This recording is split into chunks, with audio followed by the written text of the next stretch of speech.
Friends. இது நானும் எங்க அண்ணனும் ஃப்ரெண்ட்ஸ். நாங்க பிறந்து 45 டேஸ் ஆயிடுச்சு. அப்போ எங்க பேரண்ட்ஸ் என்ன பார்க்க இங்க வந்திருந்தாங்க ஃப்ரெண்ட்ஸ். அவங்க என்னையும் எங்க அண்ணனையும் பார்த்துட்டு என்ன அவங்களுக்கு ரொம்ப பிடிச்சு போய் நான் தான் வேணும்னு என்ன வாங்கிட்டு போனாங்க ஃப்ரெண்ட்ஸ். வாங்கிட்டு போன உடனே எனக்கு என்ன பேர் வைக்கலாம்னு யோசிச்சாங்க.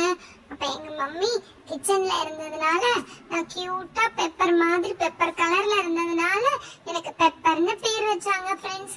இப்ப யாராவது பெப்பர் அப்படின்னு கூப்பிட்டாங்கன்னா நான் ரொம்ப ஃபாஸ்டா ஓடி வந்துடுவேன் ஃப்ரெண்ட்ஸ். எனக்கு எங்க பேரண்ட்ஸை ரொம்ப பிடிக்கும் ஃப்ரெண்ட்ஸ். நான் ஜாலியா வீட்ல இங்க விளையாடுவேன் ஃப்ரெண்ட்ஸ். இப்ப நான் எங்க அண்ணன் கூட இருந்துட்டு இப்ப இங்க நான் வந்து 1 இயர்க்கு மேல ஆயிடுச்சு ஃப்ரெண்ட்ஸ். எங்க பேரண்ட்ஸ் என்னை ரொம்ப நல்லா பாத்துக்கிறாங்க. நான் ரொம்ப ஹாப்பியா இருக்கேன் ஃப்ரெண்ட்ஸ்.